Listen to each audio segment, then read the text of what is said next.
베드로전서 2장 4절로 10절까지의 말씀, 우리 다 같이 한 목소리로 합독하겠습니다.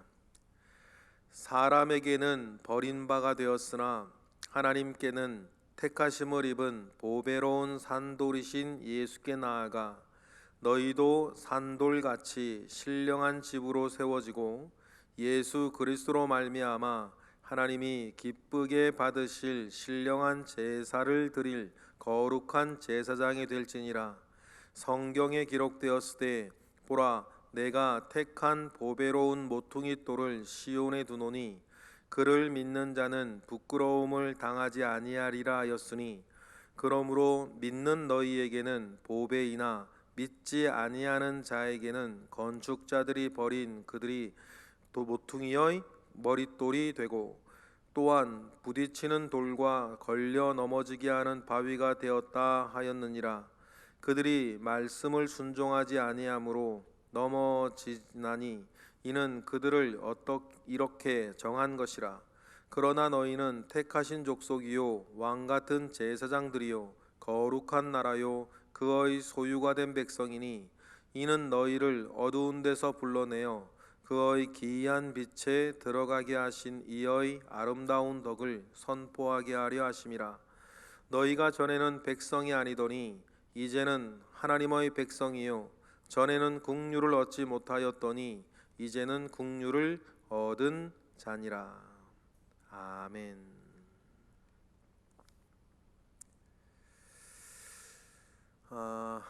이 세상과 상관없는 나그네 되어서 이 세상을 버리고 또한 하늘의 것을 사모하는, 하늘의 것을 사모하게 된 그 사람의 눈으로 우리 주 예수 그리스도를 다시 보니 우리 주님이 어떤 분이신가, 어떤 분이셨는가, 그 이야기가 오늘 참 잘 나와 있습니다.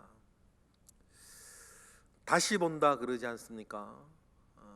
늘 우리에게도 필요한 은혜가 뭐냐면 주님이 보이되 다시 보이는 은혜, 교회가 보이되 다시 보이는 은혜, 말씀이 보이되 다시 보이는 은혜가 여러분 늘 우리에게 있으면 여러분 우리의 신앙생활이 은혜가 넘치게 되고 우리의 신앙생활이 능력이 넘치게 됩니다. 그래서 여러분 언제나 우리가 함부로 우리가 다 안다 생각하면 안 되는 것이고, 그것처럼 모르는 사람 없는 것 아닙니까?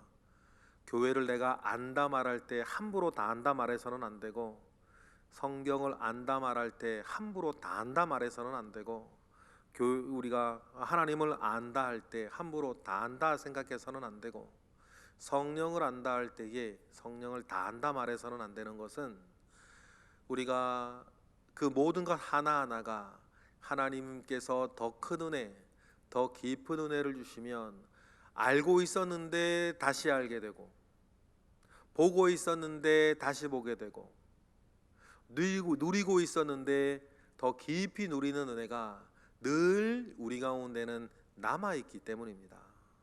이것이 멈추어지면 신앙이 말이죠, 화석처럼 굳어져요.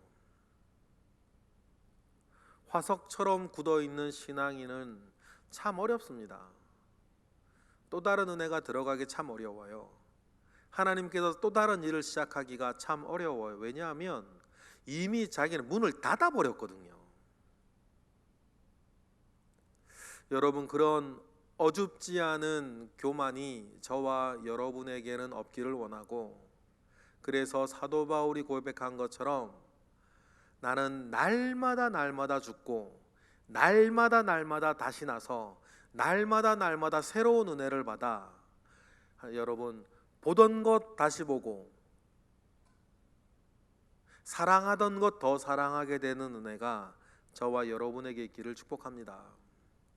오늘 2장 4절의 말씀을 시작하면서 예전에는 우리가 세상에 속한 자였으나 세상에서 나그네가 되고 영원한 것, 하늘의 것, 하나님의 것을 다시 사모하는 그런 사람이 돼서 우리 주님을 다시 보니까 우리 주님이 먼저 어떤 사람이었다? 이 세상에서 버려진 자였다. 이 세상에서 버려져 우리 주님이 먼저 이 세상에 잠시 왔다가는 뭐였다? 나그네셨다라는 것을 베드로는 이제 깨달은 거죠. 그래서 우리 주님을 이렇게 그는 다시 보아요. 그래 다시 나아가는 거죠. 우리 4절 읽어보겠습니다. 시작. 사람에게는 버림바가 되었으나 하나님께는 택하심을 입은 보배로운 산돌이신 예수께 나아가자. 사람에게는 버림바가 되어졌습니다. 그렇죠? 주님은 공생의 가운데에 참 많이 버려지셨어요. 맨 처음에는 주님이 주시는 은혜, 주님이 베푸시는 기적, 병 낫기를, 배부르기를 원하는 많은 사람들이 주님을 쫓지 않았습니까? 그러나 여러분, 오병이어의 기적이 있었던 벳세다 광야 이후에 주님이 그들에게 말씀하시죠. 정말 복음을 이야기할 때 다 이 말씀은 어렵도다 그러면서 다 떠나갈 때 주님 그러셨습니다. 남아있는 몇 사람에게 말씀하셨죠. 너희도 가려느냐? 왜 떠나가고 왜 남았을까요? 왜 떠나가고 왜 남았을까? 그 말씀에 베드로가 대답을 합니다. 생명의 말씀이 여기 있으니 주여 내가 어디로 가겠나이까? 그리고 남아있는 사람이 누구였어요? 그 12명이었어요. 그래서 12제자가 됩니다. 여러분, 어떤 일 있어도 주님 앞에 남아 12제자와 같이 되시는 저와 여러분 되시기를 원해요. 그리고는 주님의 마지막 일주일,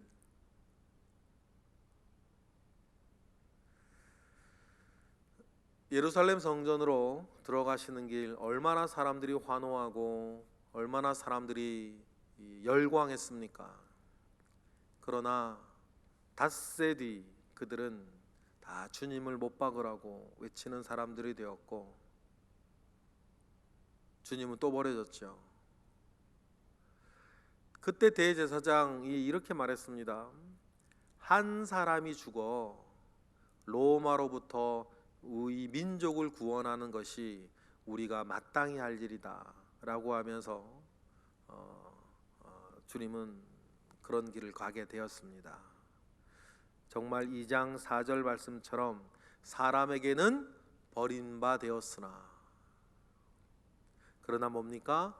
하나님께는 택하심을 입은 살아있는 돌, 산돌, 우리에게 생명을 주는 돌이기 때문이죠.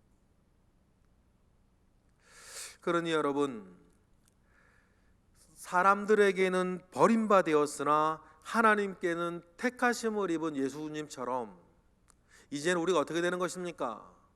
우리가 세상을 버려 뭐가 되고 이 세상의 나그네가 되고, 그러나 그것은 우리의 결정이 사람들이 우리를 버렸기 때문이 아니고 하나님의 택하심 가운데에 이런 모든 일들이 일어났다. 그래서 세상에서 버려진 예수 그리스도, 그 세상에서 나온 나그네가 되어서 우리는 지금 살고 있는데, 우리가 이런 삶을 사는 이유는 뭐고 목적은 뭐고 내 생의 가치는 뭐냐? 5절의 목적을 위해서 그렇게 되는 건 아니냐? 이렇게 베드로는 이야기를 합니다. 이유가 목적이 뭡니까? 5절 읽어보겠습니다. 시작. 너희도 산돌같이 신령한 집으로 세워지고 예수 그리스도로 말미암아 하나님이 기쁘시게 받으실 신령한 제사를 드릴 거룩한 제사장이 될지니라. 그러니 산돌이신 예수 그리스도의 터 위에서 우리도 어떻게 되고 신령한 집으로 세워가고, 그렇죠? 그리고 목적이 뭡니까? 우리도 신령한 제사를 드리는 거룩한 제사장이 될 것이다. 우리의 대제사장이신 예수 그리스도와 같이 그의 뒤를 쫓아 우리 멜기세덱의 반차를 쫓는 우리의 대제사장 예수 그리스도와 같이 우리도 거룩한 제사장이 되어서 신령한 제사를 이 땅 가운데 드리는 그런 사람이 되어지는 것이 우리가 나그네 된 이유요, 산돌 대신 예수 그리스도 위에 서 있게 되는 이유이다. 그런데 우리가 이런 이야기를 들으면 믿음 없는 이들은 허무맹랑한 이야기로 들을 것이고 현실성이 없는 이야기로 들릴 것이고 그들에게는 얼토당토 않는 이야기로 들릴 것이지만, 여러분, 하나님께서는 이러한 우리의 이야기, 이러한 우리의 소망을 뭐하지 않도록 부끄럽지 않게 하실 것이다. 결국 이러의 결과가 다 드러났을 때에 누가 옳았는지, 누가 맞았는지, 누가 생명의 길인지, 비록 지금 보기에는 우리의 가고자 하는 믿음의 길이 좁은 길로 보이나 좁은 길이 넓은 길인 것을 여러분, 우린 결국 알게 되고 우리가 부끄러움을 당하지 않게 될 것인데, 이유는 무엇입니까? 우리 하나님이 그렇게 하신다. 주님이 그렇게 되신 것처럼 주님은 사람들에게 버려졌으나 그것이 여러분 모퉁이돌의 머릿돌이 되어서 집의 사각 모퉁이에서 그 집 전체를, 신령한 집 전체를 떠받치는 예수 그리스도가 된 것처럼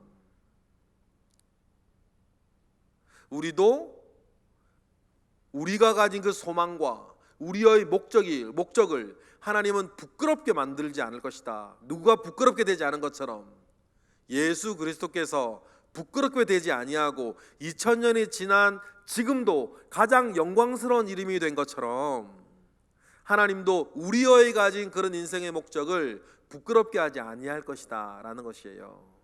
그 말씀을 6절에 그렇게 표현하지 않습니까? 6절 읽어보겠습니다. 시작. 성경에 기록되었을 때 보라, 내가 택한 보배로운 모퉁이돌을 시온에 두노니 그를 믿는 자는 부끄러움을 당하지 아니하리라 하셨으니, 예수님께서 그런 첫 길을 걸어가신 것처럼 여러분, 우리도 이 생명의 복음 안에서 그런 부끄러움을 당하지 아니하는 길을 걷게 될 것이다 라고 이야기하셔요. 누구처럼? 예수님처럼. 이 이야기가 어떤 이에게는 넘어지는 거침돌이 될 것이지만 어떤 이에게는 여러분 보배로운 돌이 될 것이다 이야기를 하십니다. 결국 무엇으로 그래 결정이 됩니까? 지금 들려지는 이 말씀에 대한 순종으로 인해서 그렇게 결정될 것이다. 우리 7절 8절 읽어보겠습니다. 시작.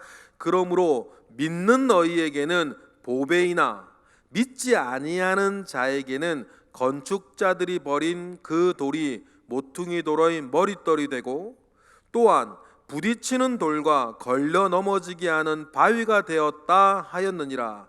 그들이 말씀을 순종하지 아니하므로 넘어지나니 이는 그들을 이렇게 정하신 것이라. 지금 이 베드로전서 요 이야기가 어떤 이에게는 부딪히는 돌과 걸려 넘어지게 하는 바위처럼 되어서 그들은 이 생명과 이 영광을 누리지 못하게 될 것이지만, 누구에게는요? 믿는 너희에게는 머릿돌이 되어서 우리가 뭐로 지어져 간다? 신령한 집으로 지어져 가는구나. 그러와 같이 신령한 집으로 지어져 가는 그 현장이 어디입니까? 우리 교회인 거예요. 그래서 바울도 그렇고 베드로도 그렇고 우리가 눈에 보이는 이 교회에서 한 지체를 이루어가는 것, 그 표시로 진정 우리가 이루어져 가는 것이 무엇입니까? 예수 그리스도를 머리로 한 집으로, 한 지체로 지어져 가는, 신령한 집으로 지어져 가고 하나를 이루어가는, 그래서 본향에서 우리가 어떻게 될 것인가를 여기서 연습하고 훈련하고 맛보게 되는 그러한 은혜들이 여러분 이곳에서 있다. 뭐에게는, 누구에게는요? 믿는 너희에게는. 여러분 이 사실을 잘 깨달으시기를 원합니다. 그래서 순종한 사람들에게는 9절과 10절의 의미와 역사가, 은혜가 이루어지고 있고 앞으로 완성되어져 가고 있을 것이다. 완성되어져 가고 있다라고 말하죠. 믿는 너희에게, 다른 말로는 순종하는 너희에게는 이런 일이 있을 것이다. 9절 읽어보겠습니다. 시작. 그러나 너희는 택하신 족속이요 왕같은 제사장들이요 거룩한 나라요 그의 소유된 백성이니 이는 너희를 어두운 데서 불러내어 그의 기이한 빛에 들어가게 하시니의 아름다운 덕을 선포하게 하려 하심이라. 이 세상에 나그네가 되었다. 이 세상에서 버려지고 이 세상을 버려서 나그네가 된, 눈으로는 이 세상에 나그네와 같이 살고 있는 우리들이지만 실상은 구절과 같은 사람이라는 것을 여러분 아는 것이 굉장히 중요해요. 지금 저와 여러분도 마찬가지입니다. 이 세상에서는 버려진 나그네지만 하나님 앞에서는 뭐예요? 택하신 족속이요. 단어 하나하나를 베드로가 그냥 쓴 게 아니죠. 이 대칭을 이루어서 베드로는 정말 복음이 무엇이고 복음 안에 우리가 누구인지를 말하기 위해서 맨 처음 시작할 때에 나그네라는 그 표현을 그래서 중요해요. 이 세상에서는 버려진 나그네지만 하나님 아버지 앞에서는 그래서 택하신 족속이요. 이 세상에서는 흩어진 나그네이지만 영적으로는 하나님 앞에 왕같은 제사장이요. 이 세상에서는 아무 소속이 없으나 하나님 아버지와 그의 나라에서는 그의 소유된 백성이요. 그 표현이 그래서 나오는 거예요, 여러분. 그런 여러분, 우리가 이 세상에서 나그네이신 것을 아셔야 돼요. 그리고는 하나님 아버지 앞에서 택하신 족속이요 왕같은 제사장인 것을, 그의 소유된 백성인 것을 우리는 기억하는 것입니다. 우리가 처음부터 그런 잘난 사람들은 아니었다. 우리도 뭐한 사람이었다? 어두운 데 있었던 사람이었으나 주님이 말씀으로 우리를 불러내어 주셨고, 말씀으로 불러내어 주실 때 믿는 너희, 순종하는 너희, 그 믿음으로 우리는 그렇게 되었으니 이제는 이 은혜를 아는 사람은 이 아름다운 덕을 선포하며 사는 사람들이 되는 것이다. 여러분, 이 전체 그림들을 여러분 잘 가지고 계시기를 원해요. 이 그림이 어디까지 가냐면 베드로전서 끝까지 가요. 이게 베드로서의 핵심이거든요. 분명히 우리도 전에는 그런 백성이 아니었습니다. 10절이 그 내용 아닙니까? 우리가 처음부터 그런 사람은 아니었다는 거예요. 10절 읽어볼까요? 시작. 너희가 전에는 백성이 아니더니 이제는 하나님의 백성이요 전에는 국류를 얻지 못하였더니 이제는 국류를 얻은 자니라. 그러면 여러분, 우리가 누구인지 겉으로는 세상의 나그네같이, 나그네라는 말이 사실은 좀 로맨틱한 어떤 그런 단어를, 의미를 담고 있어서 그렇긴 한데 정말 정확한 의미는 떠돌이라는 말이 더 정확한 것 같아요. 우리는 이 세상 가운데 떠돌이 같지만, 집도 절도 없는 떠돌이 같지만 하나님의 백성이다는 것, 국류를 얻지 못한 자, 여전히 여러분 이 세상 가운데에 이 세상에서 떠돌이가 아니고 이 세상에서 자기 집이 있고 이 세상에 자기가 모든 것이 있고 이 세상에 속해 있는 사람들은 하나님의 백성이 아니고 진짜 허망하게 있다가 사라질 꽃과 같이 시들고 풀과 같이 마를 이들은 이 땅 가운데에 어쩌면 제잘난 맛에 자기 행복 위해서, 자기를 위해서 자기 욕망조차 살아가고 이루고 모든 걸 이 땅에 쌓아두고 있는 그 사람들이 진정한 의미에서는 영원한 떠돌이인 거죠. 이 세상 모든 것들은 꽃과 같이 시들고 풀과 같이 마를 것이나 하나님께서는 영영한 하나님의 말씀 위에 저와 여러분을 세워주셨으니까 이젠 우리는 세상에 속하지 않고 하나님께 속한 백성이요, 세상을 택한 사람이 아니라 하나님이 택하신 족속이요, 이 세상의 모든 걸 짓고 있는 그런 사람들이 아니라 하나님 아버지 앞에 왕같은 제사장이라는 사실들을 여러분 기억하고, 그것이 저와 여러분에게는 나의 리얼이 되고 나의 진짜 바라보는 삶의 목적이 되어서 살아가시는 저와 여러분 되시기를 주님의 이름으로 축복합니다. 그러한 것 우리 안에 떡하니 있으니 여러분 평화를 누리고 기뻐하며 감사하며 기도하며 우리의 삶을 살아가시는 저와 여러분 되시길 주님의 이름으로 축복합니다. 기도하겠습니다. 할렐루야. 하나님 감사와 영광을 올려드립니다. 하나님 아버지로부터 말미암아 오는 선한 은혜와 능력과 역사가 큰 축복이 우리 가운데 이미 있고 지금도 있고 앞으로도 있을 것이니 그 은혜와 믿음 바라보고 살되 영원히 나아가는 우리 모든이 되게 하옵소서. 예수 그리스도 이름으로 감사하며 기도드렸나이다. 아멘.